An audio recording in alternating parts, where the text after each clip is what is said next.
It's not a topic anyone wants to have to discuss, but it's a reality. The divorce rate in this state, about 50% or above. And there are a lot of issues financially and otherwise that should be considered. Here to help with that on Money Tuesday, Stewart Welch of the Welch Group. Good morning, Stewart. Good morning, Mike. I know you have 10 tips for people or couples who, for whatever reason, unfortunate reason, are looking at divorce. We won't have time to cover all of them. We will have them on our website, but there are a few highlights I want to hit. One is separating your debt. Probably not easy to do, though, is it? Well, it's not as hard as you think. Okay. So if you own a joint credit card, that would be one great example. You can, either party can go in there and actually cancel that card.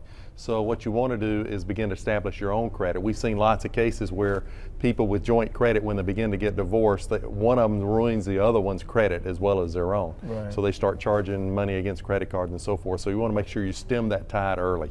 Obviously, understanding your current financial situation is important too, but here's where it kind of gets complicated for me, the tax consequences of what could happen. Tax consequences, really what one of the major points is you want to get some help, not from your attorney, but maybe from a financial advisor. Okay. Tax consequences are very important. Should you take, for example, your spouse as part of their retirement plan, or is it better to take cash?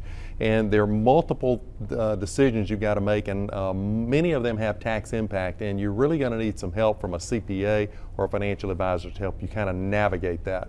All right, you talk about insurance needs as well. Explain that a little bit more. Well, I think first is you want to make sure that you're going to have continuous health insurance coverage. That'd be number one. Number two is, in a lot of cases, you've got alimony and child support, and in a lot of cases you want to have life insurance to guarantee on the spouse that's paying that'll guarantee that if they were to die prematurely, that money, those funds are still going to come in.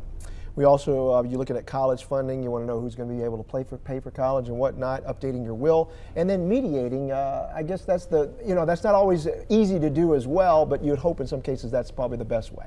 Well, if you can get past emotional issues and realize that divorce is in part a business transaction, mediation will save people typically thousands and thousands of dollars in attorney's fees, whereas in a typical case, one hires one attorney, the other one hires another attorney, and they go to war.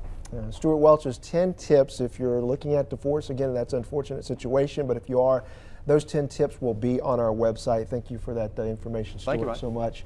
Hopefully you will stay married till death do you part. That's what we're hoping for anyway. All right, we got JJ coming up.